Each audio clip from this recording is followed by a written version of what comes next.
Watching the Highlight Zone with WANE 15 Sports Director Glenn Marini. Local sports coverage you can count on.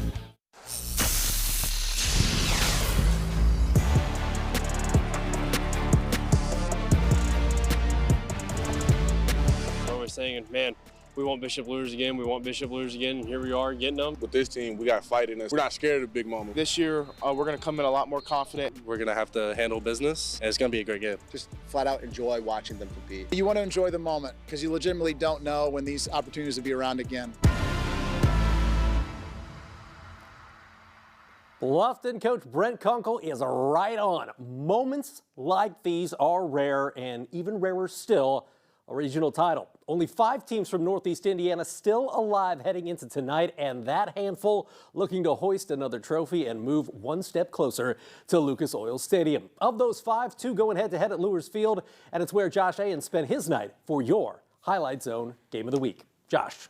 All right, Glenn, last season, Bluffton and Luers met in the regional round, but that night was all about the Knights. Luers winning last year's matchup 35-6, and while Kyle Lindsey's team did win a share of the SAC this year, this Tigers program is back and better than before. Let's run it back. Bluffton at Luers. It's your Highlight Zone Game of the Week. Up-and-coming Bluffton looking for its second ever regional title, the only other one in program history going all the way back to 1988. Bishop Luers, meanwhile, with 21 regional titles, that is the 4th most in Indiana history. And Luers looking pretty comfortable at this stage. First drive, that is a nice catch and run for Isaac Zay. That sets up this. An Angel Rojas 28-yard field goal. Turns out that's the only points of the first half as Bishop Luers takes a 3-0 lead heading into the break. But Luers, though, looking a little bit sharper heading into quarter number 3. That is number 3.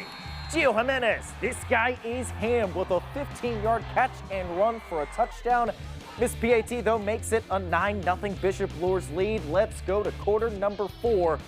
And good luck trying to bring down this guy. It is Mickey Daring with a full head of steam, a 20-yard touchdown, but another failed PAT, only making it a 15-0 lead. And Luers leaving the door open for a potential Bluffton comeback. Now, how about this guy?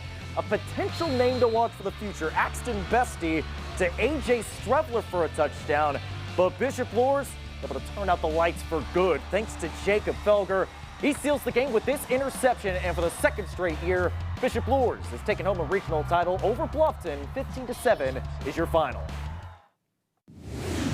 We knew we had to come out here, have one of our best games of the season. We had a crazy week of practice. We slacked off a little bit last week, so we knew how to come together, put it together. And, hey, I guess they said we ain't have them dogs, but as you can see, look around. We got everything a team needs. It just feels great. You know, just the hard work we put in all season. You know, after the first 2 games, no one expected this. And, you know, it just feels good. Just come out here and get the win. Their belief that we're going to win every time we come out, no matter what's going on, you know, it's a testament to the senior class and the kids to step in line and follow. Bluffton ends their season 10-3, while Luers is going to host Lafayette Central Catholic in the 2A semi-state next Friday. Glenn, take it away. All right, 5A football, Snider at Mishawaka. This is a rematch of last year's regional. The Panthers bounce back from a slow start to club the Cavemen. First quarter, your Brian Buchanan. Much better start for Snider this time around. A 5-yard touchdown and Snider up 7-zip. Ensuing kickoff. Check out Brandon Logan coming in, forcing the fumble. It's recovered by Dallas Woodson, and Snider in business. They would get a field goal out of that, and it's 10-zip Panthers. But Mishawaka, you know, they don't throw it a whole lot. They run the football, do the Cavemen, so when they throw it, it can be pretty effective. Brady Fisher to Ethan Bryce here. It's a 68-yard pickup deep into Snider territory, and that would lead to a chip shot field goal for the Cavemen. It is good. And Snider's lead now down to 10-3. Later in the second, it's Mishawaka to the air again. Fisher to Trey Thomas. This is a 48-yard strike. 2-point conversion, though, no good.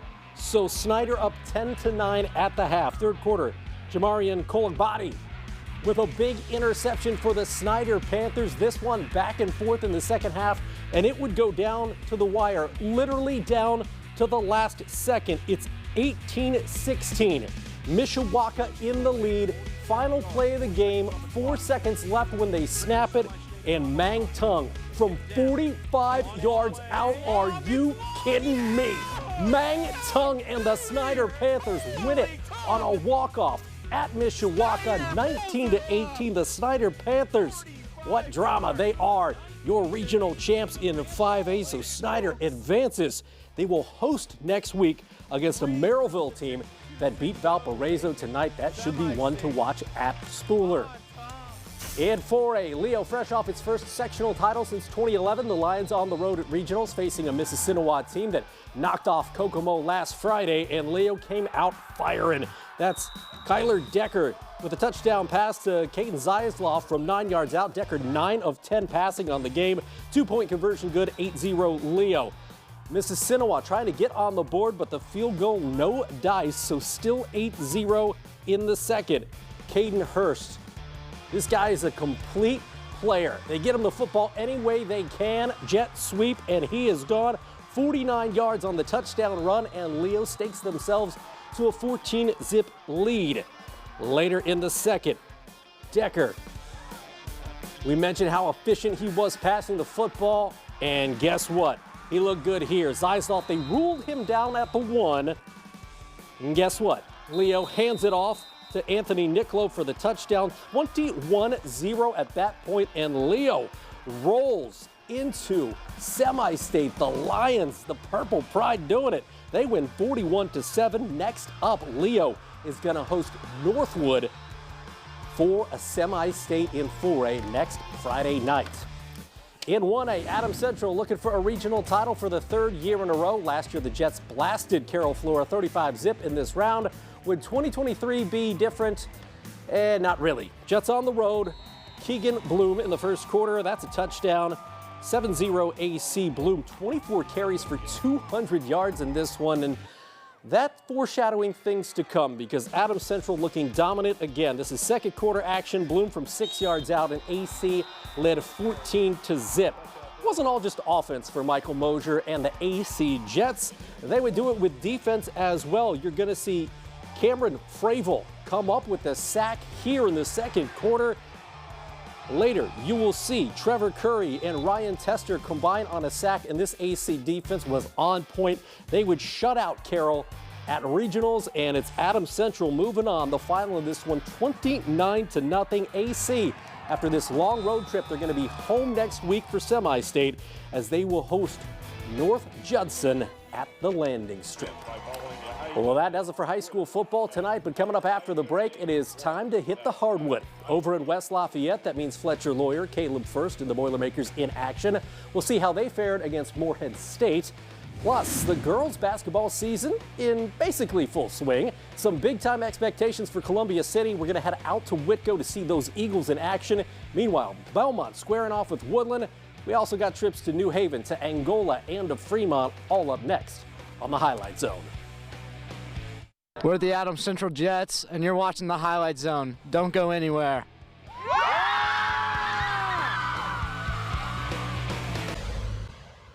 We're the Waco Wildcats. I came from Italy to go to Whitko High School, so it's better, just better. You're watching the Highlight Zone. Oh, that classic Italian Whitco connection. No doubt about it, Columbia City girls basketball is one to watch this year. The Eagles ranked 11th in the state in the latest coaches poll, and part of that is the play point guard Addison Baxter. Still just a junior, Baxter committing to Butler in the offseason. The Eagles on the road to face Whitco Friday night, and there's Miss Baxter. She would have herself a night, but really sharing the basketball is what Columbia City does well. Tessa Tonkel to Anissa Tonkel for 3. That's some sisterly love right there. 28-9, Columbia City in the lead in the second quarter. Isabella Marconi getting to the rack right here. Showing off the right-handed scoop shot bucket for Whitco, but Columbia City simply too much. Got a lot of really good basketball teams as far as girls hoops go this season. Columbia City certainly one of them. Great look from Baxter to Tonkel for the layup. It's a 26-point lead for the Eagles, and then you're going to see Baxter do it herself. This is why the Bulldogs want her to play for them down at Butler. The steal and the bucket. Whitco falls to Columbia City, 74-25, your final. Out in Woodburn, good matchup between two quality programs. We got Belmont taking on Woodland, and we pick it up with Belmont doing some things offensively. Cameron Jarvis puts the jelly in the jar, and it's a 4-point lead, however, for Woodland.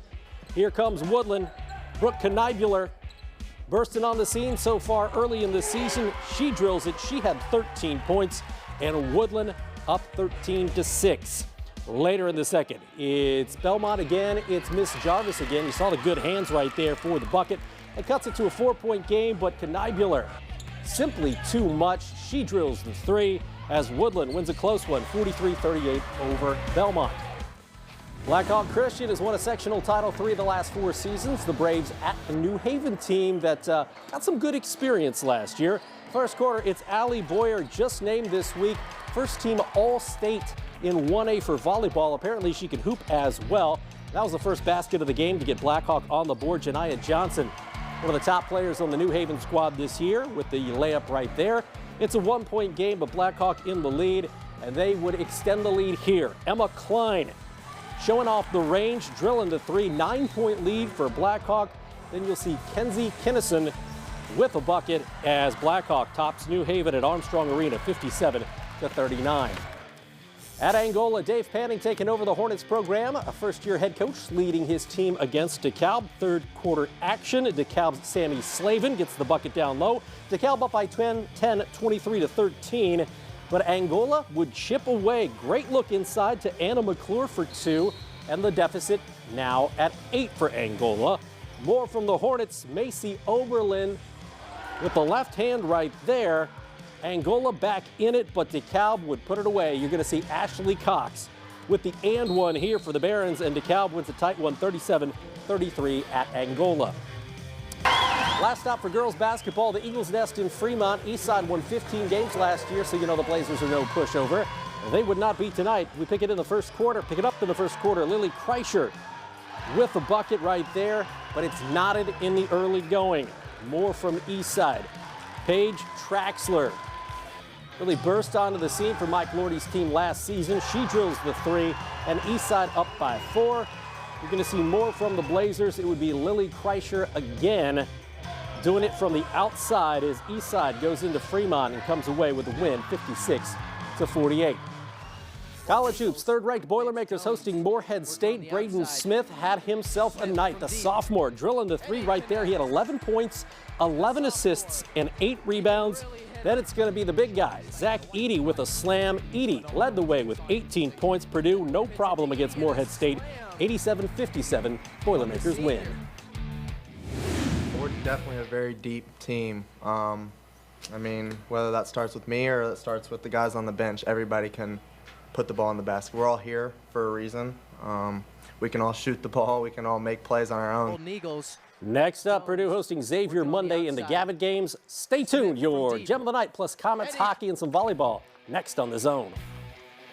We're the Leo Lions. Stay tuned. There's more Highlight Zone right after this.